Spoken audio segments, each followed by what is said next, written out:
नमस्कार दोस्तों, एक बार फिर से आप सभी दोस्तों का आपके अपने YouTube channel you and VTV पर बहुत बहुत स्वागत है। दोस्तों आज जो दिन भर की फटाफट बड़ी खबरें, मुख्य समाचार सामने निकल के आ रहे हैं। दोस्तों एक एक करके चलेंगे, तमाम बेहद बड़ी अपडेट्स आप तक आगे इसी वीडियो के माध्यम से पहुंचाएंगे। सभी मुख्य समाचार हैं और ये वो खबरें हैं जो गोदी मीडिया आप तक नहीं पहुंचाता है, इसलिए इन सभी खबरों को जानने के लिए हमारे साथ बने रहिएगा। तो वहीं दोस्तों खबरों की तरफ चलने से पहले आप लोगों से एक छोटा सा निवेदन है कि अगर आप लोग भी पश्चिम बंगाल के विधानसभा चुनाव में ममता बनर्जी की टीएमसी को प्रचंड बहुमत मिलता हुआ देखते हैं तो अभी इस वीडियो को लाइक कीजिए, चैनल को सब्सक्राइब करके बेल के आइकन को जरूर दबाइए दोस्तों, और कमेंट बॉक्स में कमेंट करना बिल्कुल भी मत भूलिए। बायकॉट गोदी मीडिया, जय जवान जय किसान। दरअसल दोस्तों पहली बड़ी अपडेट जान लेते हैं। मोदी सरकार चौतरफा घिरती हुई नजर आ रही है, लगा है तगड़ा झटका। कैट ने किया है राष्ट्रव्यापी आंदोलन का बड़ा ऐलान, अब देश भर में चलेगा 5 मार्च से 5 अप्रैल तक आंदोलन। जी हां दोस्तों, बड़ी खबर है। Confederation of all India traders यानी कि कैट के द्वारा 26 फरवरी को आयोजित भारत व्यापार बंद की सफलता के बाद अब कैट जीएसटी एवं ई कॉमर्स के मुद्दों पर आगामी 5 मार्च से 5 अप्रैल तक देश के सभी राज्यों को अपने आंदोलन को जारी रखने का ऐलान किया है।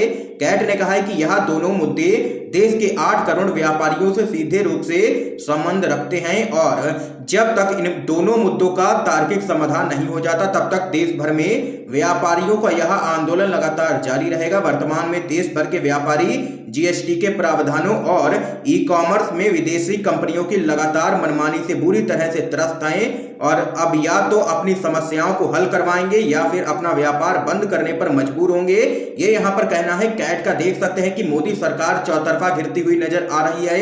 एक तरफ किसानों का आंदोलन चल रहा है तो वहीं अब कैट ने भी कर दिया है राष्ट्रव्यापी आंदोलन का ऐलान। तो वहीं आप लोगों को बताते चले, मोदी सरकार से लगातार जो युवा बेरोजगार बैठे हैं वो भी रोजगार की मांग कर रहे हैं, वो भी सड़कों पर उतर चुके हैं। देख सकते हैं मोदी सरकार की मुश्किलें बढ़ती हुई नजर आ रही हैं। इस बीच एक और बड़ी खबर दोस्तों आप लोगों को बताते चलें।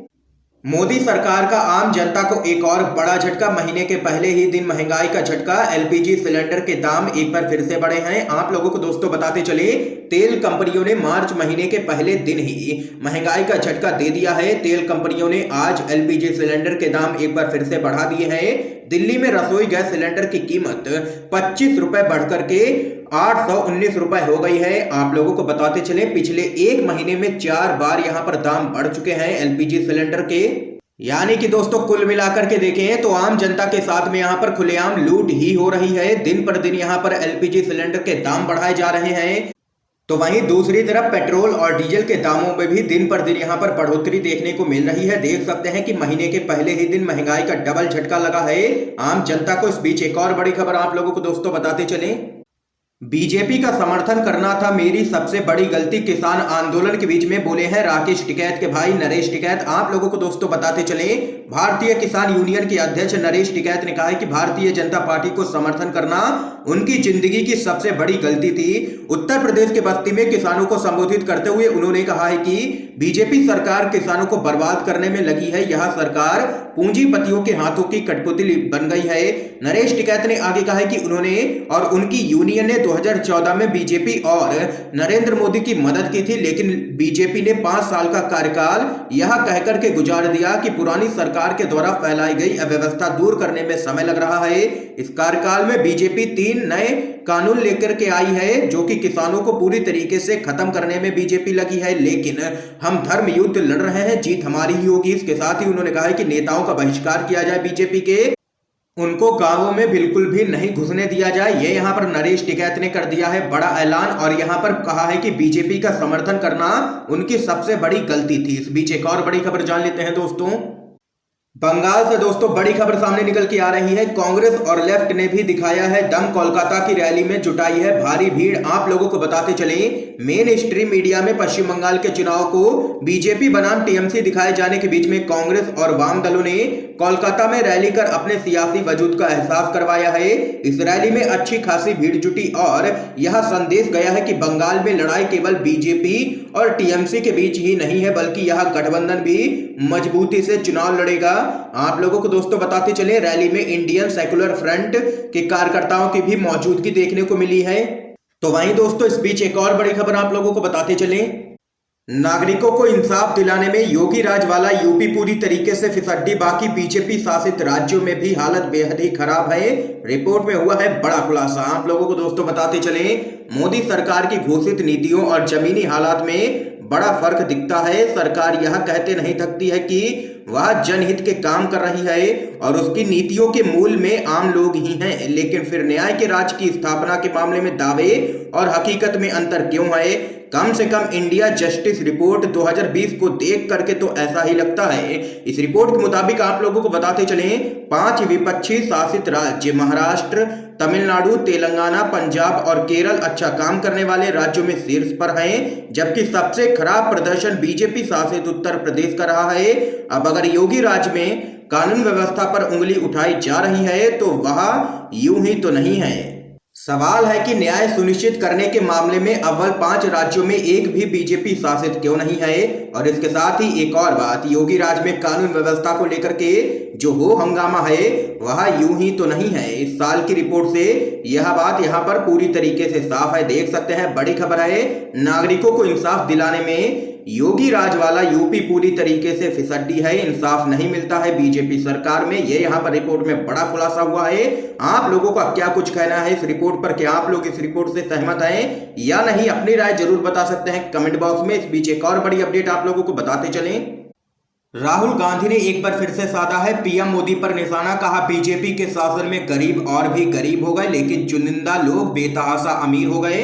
आप लोगों को दोस्तों बताते चलें, कांग्रेस के पूर्व अध्यक्ष राहुल गांधी ने दावा किया है कि केंद्र में भाजपा के शासन के दौरान अमीरी गरीबी की खाई बहुत बढ़ गई है। चुनाव प्रचार के तहत तमिलनाडु की यात्रा के दूसरे दिन कांग्रेस के शीर्ष नेता ने नमक श्रमिकों से बातचीत की है। जब मजदूरों ने स्वास्थ्य संबंधी मुद्दों समेत अपनी पीड़ा उन्हें सुनाई तो राहुल गांधी ने कहा है कि वह उनके साथ खड़े हैं। तो वहीं राहुल गांधी ने मोदी सरकार पर निशाना साधते हुए आगे कहा है कि मोदी राज में अमीर दिन पर दिन अमीर होते जा रहे हैं, जबकि गरीबों पर महंगाई की मार पड़ रही है और गरीब दिन पर दिन गरीब हो रहे हैं। तो वहीं आप लोगों को बताते चले, उन्होंने आरोप लगाया है कि केंद्र में भाजपा के सत्ता में आने पर यह बहुत ज्यादा बढ़ गया है। कांग्रेस के पूर्व अध्यक्ष ने कहा है कि पार्टी के पास इस समस्या से निपटने का विचार है। देश के हर गरीब परिवार के लिए न्यूनतम आय यानी कि न्याय योजना की धारणा ही यही थी कि जिस अवधि में मजदूरों के पास काम नहीं हो तो उनके हितों की रक्षा की जाए।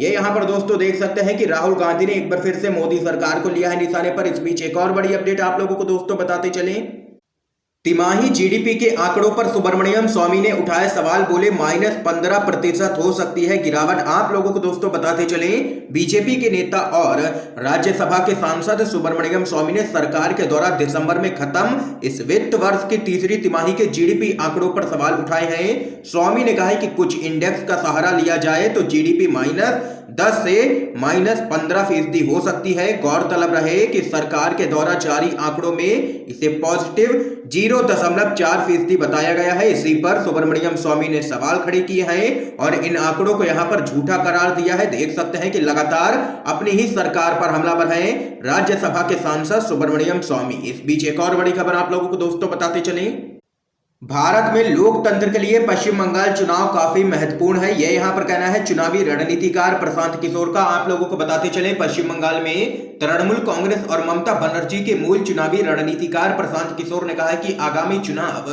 भारत में लोकतंत्र की प्रमुख लड़ाई है। उन्होंने ये भी कहा है कि पश्चिम बंगाल अपनी बेटी को ही चुनेगा। उन्होंने कहा है कि बंगाल का चुनाव भारत में लोकतंत्र की लड़ाइयों में से एक होगी। बंगाल के लोग अपना संदेश देने के लिए तैयार हैं और जीत तो इस बार ममता बनर्जी की ही होगी। ये यहाँ पर कहना है चुनावी रणनीतिकार प्रशांत किशोर का। इस बीच एक और बड़ी खबर जान लेते हैं दोस्तों, यूपीए को पुनर्गठित करने की जरूरत है, शरद पवार करें नए गठबंधन का नेतृत्व। ये यहां पर कहना है संजय राउत का। आप लोगों को दोस्तों बताते चले, शिवसेना के नेता संजय राउत ने कहा है कि यूपीए को पुनर्गठित करने की जरूरत है और नए गठबंधन का नेतृत्व शरद पवार जैसे वरिष्ठ नेता को करना चाहिए, क्योंकि कई क्षेत्रीय पार्टियां कांग्रेस के नेतृत्व में काम करने के लिए तैयार नहीं है। संजय राउत ने कहा है कि इस गठबंधन का भविष्य कांग्रेस के बलिदान और उदारता पर निर्भर करेगा। उन्होंने कहा है कि देश में अब कोई राष्ट्रीय जनतांत्रिक गठबंधन नहीं है, क्योंकि उसके सहयोगी अलग हो गए हैं। संजय राउत ने कहा है कि इसी प्रकार यूपीए का कोई अस्तित्व नहीं दिख रहा है, क्योंकि इसमें बहुत कम पार्टियां रह गई हैं।